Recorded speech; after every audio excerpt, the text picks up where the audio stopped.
아내가 죽었어요. 2년 전 교통사고로요. 장례까지 치렀죠. 근데 오늘 재개발 현장에서 폐지 줍는 여자를 봤어요. 아이를 업고 있었죠. 그녀가 고개를 드는 순간 저는 무너졌어요. 죽은 줄 알았던 아내였거든요. 우리는 이미 다른 세상에 살고 있어요. 저는 백만장자예요. 뭐든 살 수 있죠. 근데 아버지의 자리만큼은 살 수 없었어요. 본 영상은 실제 사연을 가상으로 표현한 작품입니다.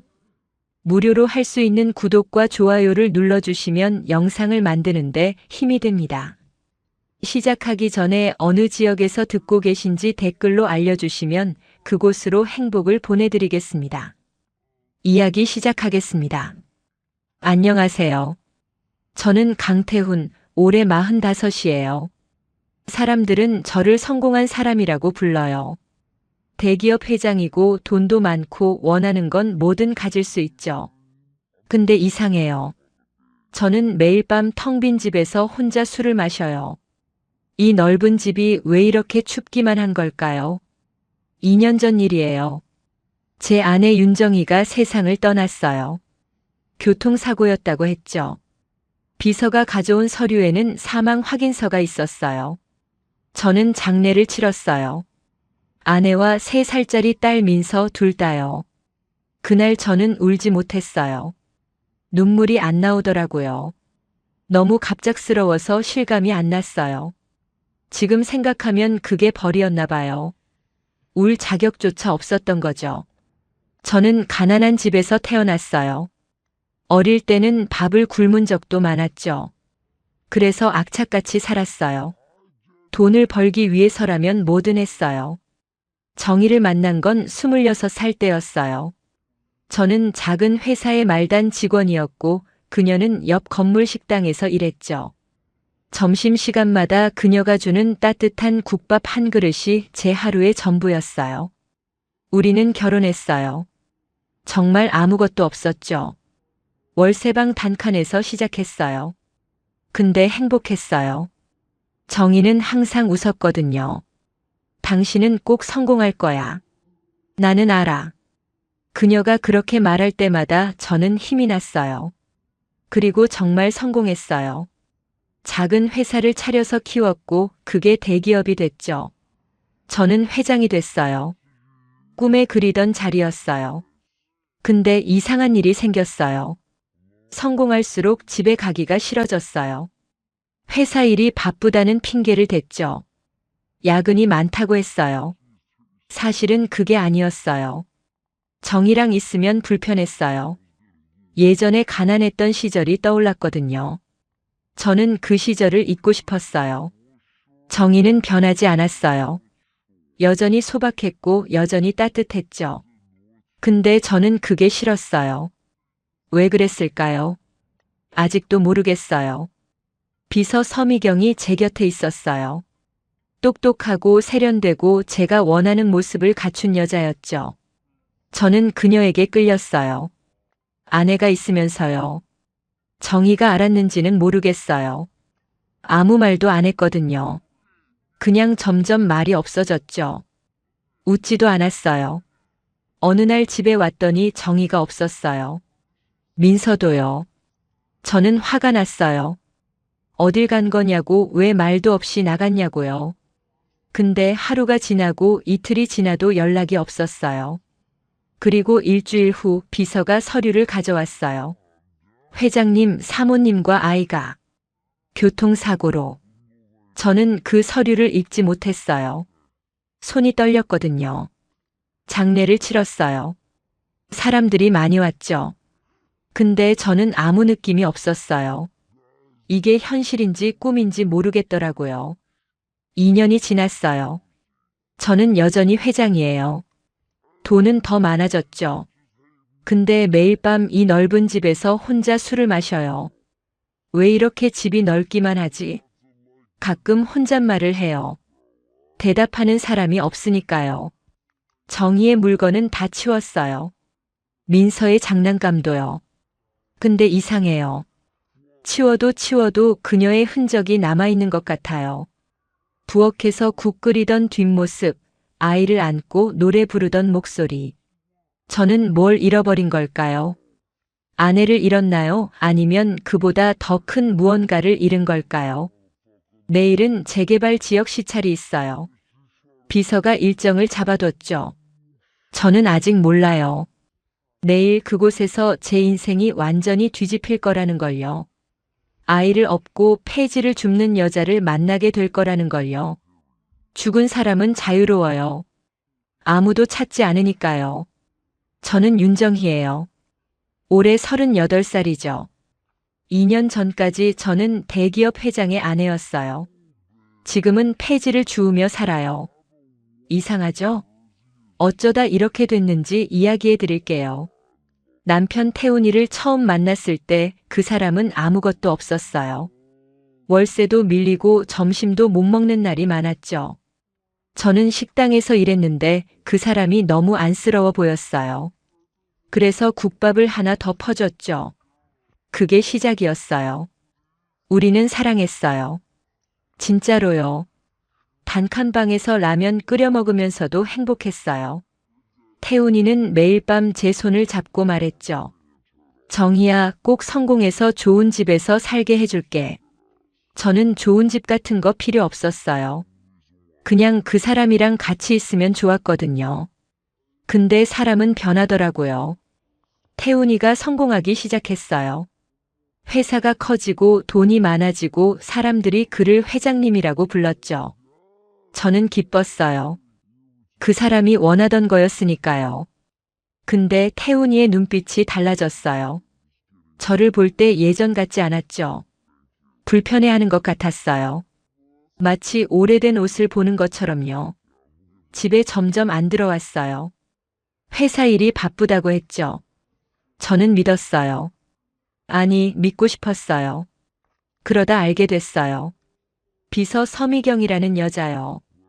둘이 같이 있는 걸 봤어요. 레스토랑에서요. 태훈이가 그녀를 보며 웃고 있었어요. 예전에 저한테 하던 것처럼요.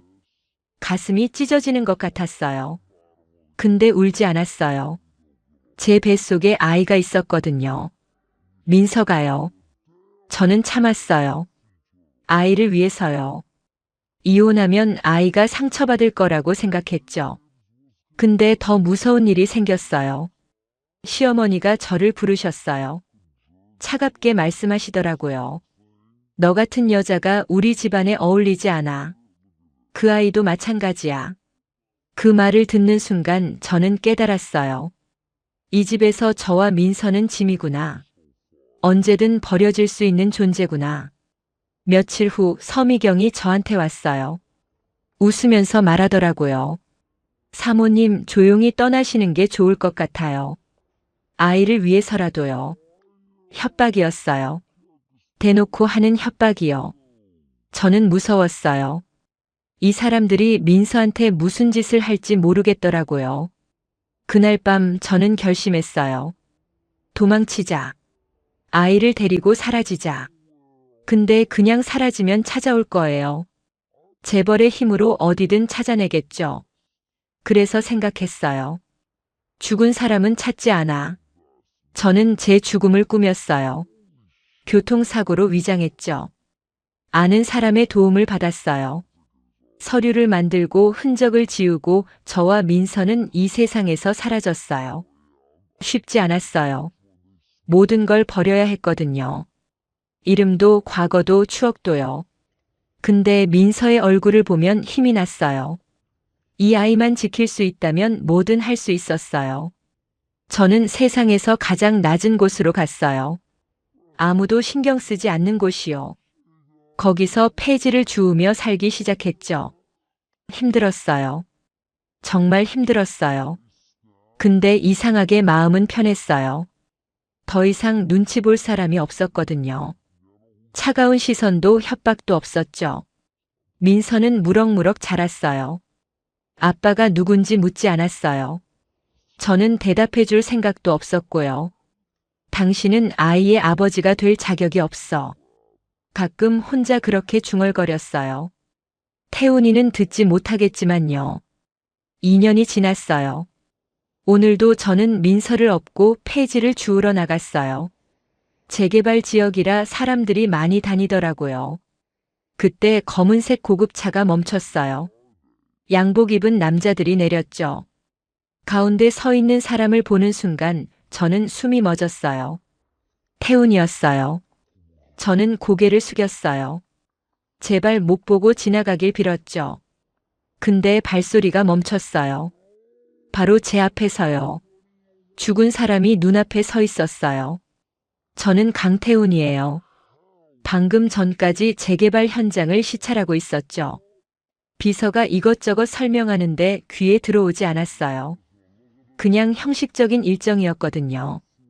그때 한 여자가 눈에 들어왔어요. 낡은 옷을 입고 아이를 업고 폐지를 줍고 있었죠. 처음에는 그냥 지나치려 했어요. 근데 발이 안 떨어지더라고요. 그 뒷모습이요. 어깨 기울기, 머리카락 묶은 모양, 아이를 업은 자세. 전부 다 정의 같았어요. 말도 안 돼. 정의는 2년 전에 죽었어. 장례도 치렀잖아. 저는 제 눈을 의심했어요.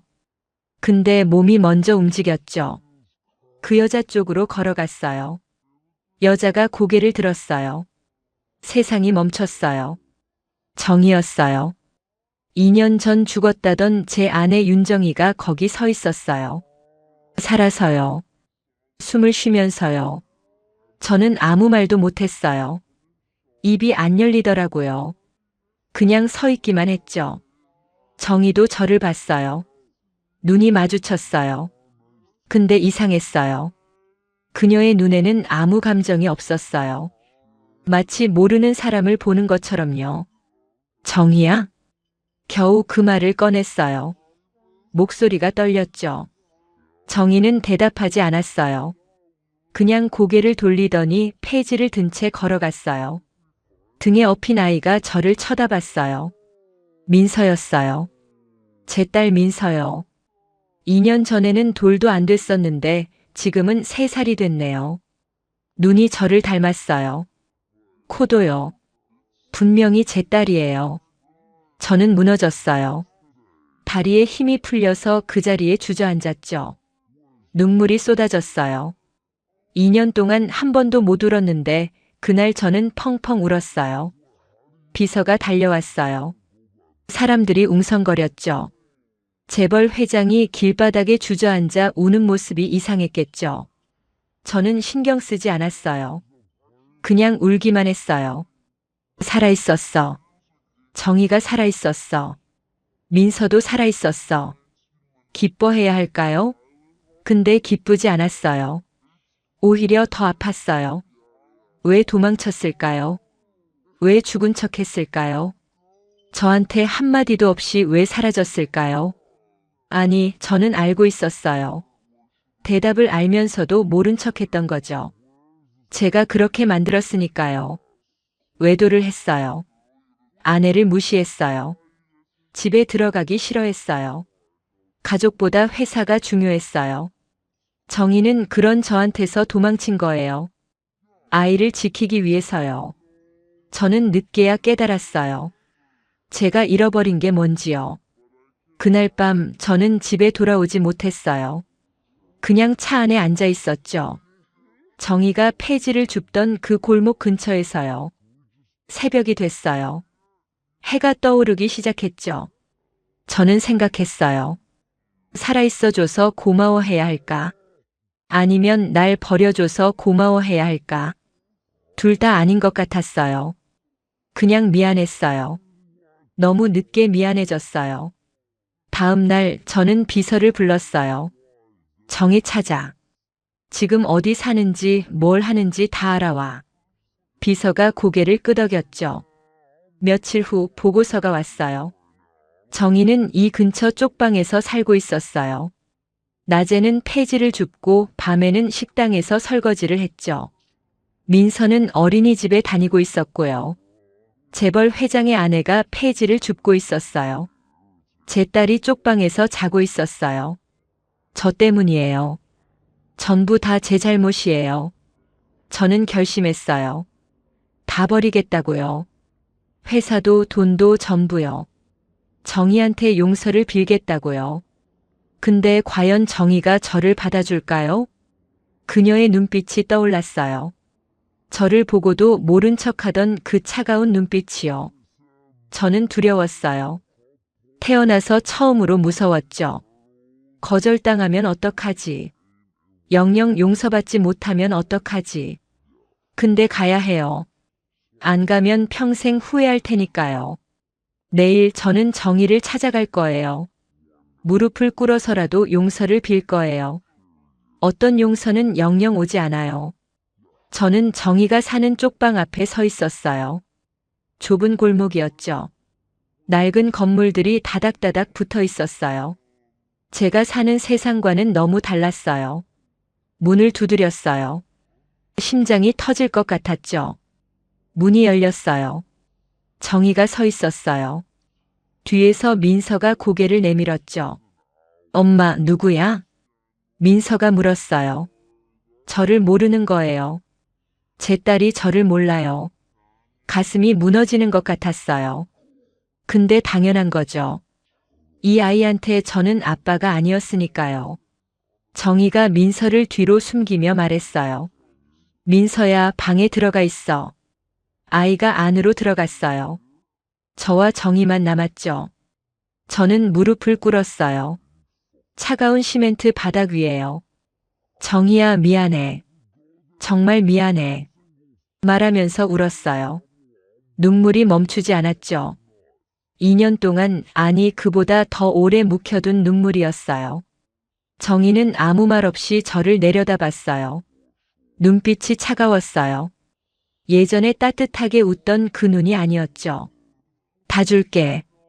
회사도 돈도 전부 다. 다시 시작하자. 제발. 저는 애원했어요. 평생 한 번도 해본 적 없는 애원이었죠. 정희가 천천히 입을 열었어요. 태훈 씨. 씨라고 불렀어요. 예전에는 여보라고 당신이라고 불렀는데요. 2년 전에 저는 죽었어요. 윤정희라는 사람은 이 세상에 없어요. 목소리가 담담했어요. 화가 나거나 슬프거나 하지 않았죠. 그냥 사실을 말하는 것 같았어요. 당신이 저를 죽였어요. 무관심으로, 외면으로, 배신으로요. 저는 그렇게 조금씩 죽어갔어요. 저는 고개를 들 수 없었어요. 전부 사실이었으니까요. 정희가 계속 말했어요. 민서를 지키려고 완전히 죽기로 했어요. 그게 제가 할 수 있는 유일한 방법이었거든요. 바람이 불었어요. 차가운 바람이었죠. 저는 무릎 꿇은 채 떨고 있었어요. 돌아가세요. 우리는 이미 다른 세상에 살고 있어요. 그 말이 칼처럼 가슴에 박혔어요. 저는 고개를 들었어요. 정희의 얼굴을 봤죠. 한때 사랑했던 얼굴이에요. 제 잘못으로 이렇게 된 얼굴이에요. 민서라도 한 번만이라도 안아볼 수 없을까? 간신히 그 말을 꺼냈어요. 정희가 고개를 저었어요. 그 아이는 아빠 없이 자랐어요. 아빠가 필요하지 않아요. 저 혼자서도 충분히 키울 수 있어요. 단호했어요. 흔들림이 없었죠. 정희가 문을 닫으려 했어요. 저는 급하게 말했어요. 기다릴게. 평생이라도 기다릴게. 정희가 멈췄어요. 저를 바라봤죠. 그리고 작게 웃었어요. 슬픈 웃음이었어요. 태훈 씨, 아버지의 자리는 기다린다고 얻어지는 게 아니에요. 문이 닫혔어요. 저는 한참을 거기 앉아 있었어요. 일어날 수가 없었거든요. 정희의 마지막 말이 계속 맴돌았어요. 아버지의 자리. 저는 그 자리에 한 번도 서본 적이 없었어요. 민서가 태어났을 때도 첫 걸음마를 뗐을 때도 저는 회사에 있었죠. 지금 와서 아버지가 되겠다고요? 너무 늦었어요. 2년이 아니라 처음부터 늦었던 거예요. 해가 저물었어요. 골목이 어두워졌죠. 저는 겨우 일어났어요. 발걸음이 무거웠어요. 고급차가 기다리고 있었지만 타기 싫었어요. 그냥 걸었어요. 한참을 걸었죠. 저는 백만장자예요. 돈이 많아요. 원하는 건 뭐든 살 수 있죠. 근데 아버지의 자리는 살 수 없었어요. 아무리 돈을 줘도 안 되는 게 있더라고요. 며칠 후 정희가 이사를 갔다는 소식을 들었어요. 어디로 갔는지는 몰라요. 찾으려면 찾을 수 있겠지만 그러지 않았어요. 더 이상 쫓아가면 안 될 것 같았거든요. 저는 이제 진짜 혼자가 됐어요. 넓은 집에 돌아왔어요. 여전히 춥더라고요. 아니, 더 추워진 것 같아요. 창밖을 봤어요. 밤하늘에 별이 떠 있었죠. 정희와 민서도 저 별을 보고 있을까요? 아마 저 같은 건 생각도 안 하겠죠. 저는 오늘도 혼자 술을 마셔요. 아버지가 되지 못한 남자로요. 이야기가 감동적이었다면 구독과 좋아요 눌러주시고 주인공에게 응원의 댓글도 부탁드립니다.